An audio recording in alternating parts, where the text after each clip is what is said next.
আম্মা জান আয়েশা রাদিয়াল্লাহু তাআলা আনহা থেকে হাদিস এসেছে, বিশ্বনবী সাল্লাল্লাহু আলাইহি ওয়াসাল্লাম তো ছিলেন ন্যায় বিচারক, তার চাইতে ন্যায় বিচার করার মতো কেউ ছিল না। আম্মা জান আয়েশা রাদিয়াল্লাহু তাআলা আনহা বলেন, আল্লাহর নবী সাল্লাল্লাহু আলাইহি ওয়াসাল্লাম একদিন আমার কক্ষে আসলেন।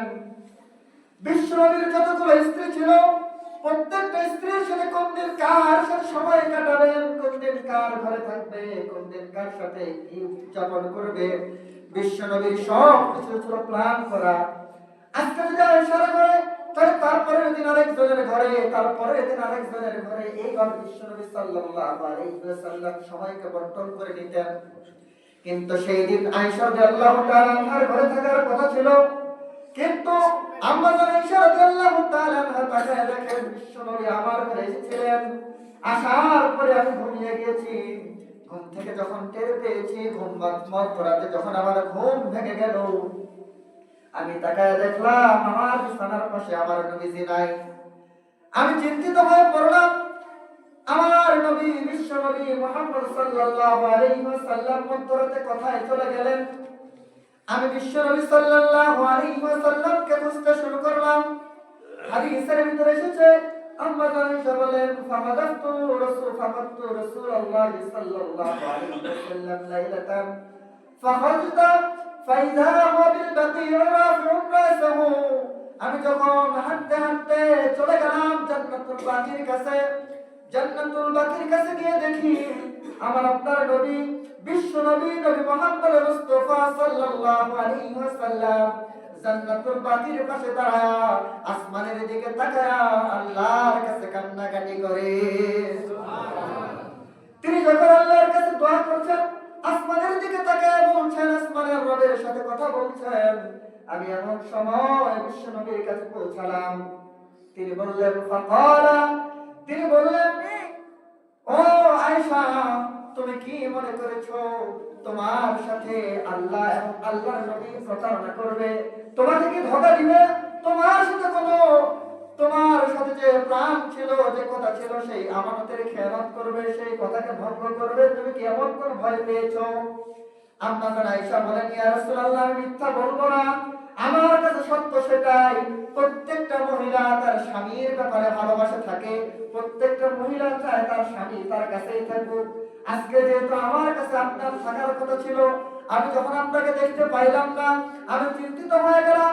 আজন্য আমি ধারণা করলাম আপনি হয়তো অন্য কোনো নারীর ঘরে গেছেন, আপনি হয়তো অন্য কোনো স্ত্রীর ঘরে চলে গেছেন। আমি খোঁজা শুরু করলাম, কিন্তু আমি আপনাকে খুঁজতে খুঁজতে জান্নাতুল বাকির এই জায়গায় পেয়ে গেলাম।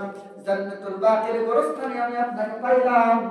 আল্লাহর নবী সাল্লাল্লাহু আলাইহি ওয়াসাল্লাম আম্মা জান আয়েশা রাদিয়াল্লাহু তাআলা আনহাকে ডেকে বললেন, আয়েশা শোনো, তুমি কি জানো এই রাতটা কোন রাত? আম্মা জান আয়েশা বললেন, আল্লাহ এবং তার নবী ভালো জানেন।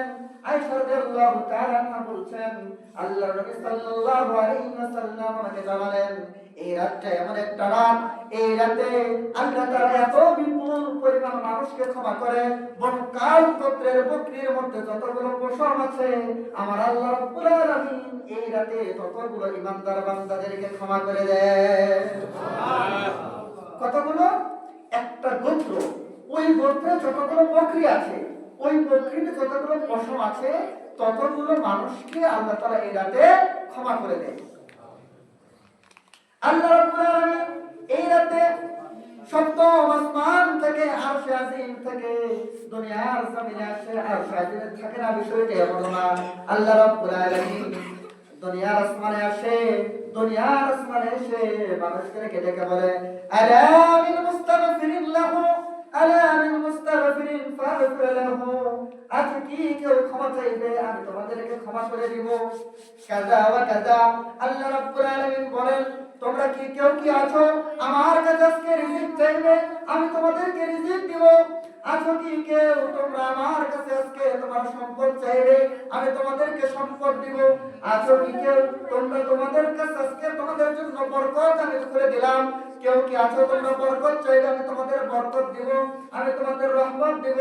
আছো কি কেউ তোমার ব্যবসা বাণিজ্যে বরকত নাই, তোমার ব্যবসায় উন্নতি নাই, তুমি আমার কাছে চাও, আমি তোমার ব্যবসায় বরকত দিব? আছো কি কেউ তোমার চাকরির কোনো অগ্রগতি নাই, আমি তোমার চাকরির অগ্রগতির ব্যবস্থা করে দেব। আজও কি কেউ তোমার ক্যারিয়ার নাই, তোমার চাকরি নাই, তোমার ব্যবসা নাই, তোমার ইনকামের কোনো রাস্তা নাই, আমার কাছে চাও, আমি তোমাকে আজকে এই রাতে তুমি যদি আমার কাছে দোয়া করো, আমি তোমার সব দোয়াগুলো কবুল করে নেব। বান্দারে তুমি যা চাও আমি তোমার প্রত্যেকটি চাওয়া পূরণ করে দেব। আল্লাহ রাব্বুল আলামিন মানুষদেরকে ডেকে ডেকে এইভাবে এশা নামাজের পর থেকে শুরু করে ফজর পর্যন্ত মানুষদেরকে ডাকতে থাকে, ও আমার বান্দারা, তোমাদের কি লাগবে তোমরা শুধু আমাকে বলো, তোমাদের প্রত্যেকটা দোয়া যিনি কবুল করবেন তিনি কে? সম্মানিত হাজিরিন, আল্লাহ রাব্বুল আলামিন এইভাবে মানুষদেরকে ডেকে ডেকে মানুষদেরকে ক্ষমার কথা বলে, মানুষদেরকে দোয়ার কথা বলে, মানুষদেরকে বিভিন্ন প্রতিদান দেওয়ার ব্যাপারে বলে। আমরা জানি ঈসা রাদিয়াল্লাহু তাআলা আনহু বলেন, আমি বিশ্বনবী সাল্লাল্লাহু আলাইহি ওয়াসাল্লাম থেকে এই বিষয়গুলো জানতে পারলাম। বিশ্বনবী সাল্লাল্লাহু আলাইহি ওয়াসাল্লাম আমাকে এই আমলগুলোর কথা জানালেন। তিনি বললেন, ইযা কানা লাইলাতুন নিসফি মিন শাবান نادي منادي هل من مستغفر فاغفر له هل من سائل فاعطيه فلا يسأل أحدا شيئا إلا أعطاه إلا ثانية بفرجها أو مشرك সম্মানিত হাজির, এই রাতে আল্লাহ রাব্বুল আলামিন মানুষদেরকে ক্ষমা করে দেয়, কিন্তু কয়েক শ্রেণীর মানুষকে ক্ষমা করবে না। এই শুধু মনে রাখবেন, এই হাদিসের ভিতরে বলা হয়েছে দুই শ্রেণীর মানুষের কথা। এক নম্বরে সানিয়াতুল বিফারজিহা, যে সমস্ত নারী এবং পুরুষেরা তাদের লজ্জাস্থানকে প্রকাশ করে জেনা এবং ব্যভিচার করে, জেনা এবং ব্যভিচারে লিপ্ত ব্যক্তিদেরকে আল্লাহ রাব্বুল আলামিন এই রাতে ক্ষমা করে না।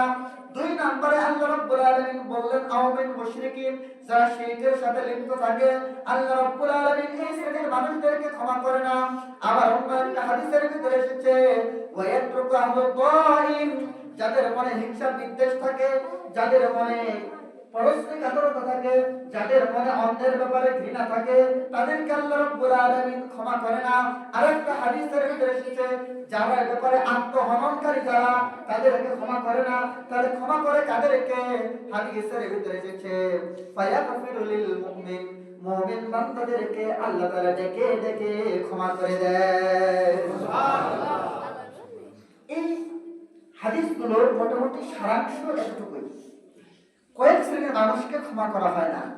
এক নম্বরে যারা জেনা ব্যভিচার করে, শিরক করে, হিংসা বিদ্বেষ যাদের ভিতরে আছে, এবং যারা পরস্পর কাতরতায় লিপ্ত, এদেরকে আল্লাহ ক্ষমা করেন না। আর একটা গুণাবলী বিশিষ্ট মানুষদেরকে ক্ষমা করে, যারা হলো ঈমানদার। সুবহানাল্লাহ। এখন আসেন, এই রাতে ক্ষমা পাওয়ার জন্য, শাবানের এই রাতে ক্ষমা পাওয়ার জন্য আপনাকে আলাদা করে ইবাদতের ব্যাপারে বলা হয় নাই। এই রাতে ক্ষমা ঈমানদার ব্যক্তিরা এমনি পেয়ে যাবে। বুঝবেন, আপনি আমি যদি ঈমানদার হই, শাবানের এই রাতে আল্লাহ রাব্বুল আলামিন ক্ষমা করে দিবে। শুধু ওই ধরনের গুনাহগুলো থেকে আমাদের বেঁচে থাকতে হবে। আমাদেরকে পরস্পর কাতরতা, হিংসা বিদ্বেষ, আত্মহননকারী এবং শিরকের মতো, জেনার মতো বড় বড় অপরাধগুলো থেকে আমাদেরকে বিরত থাকতে হবে।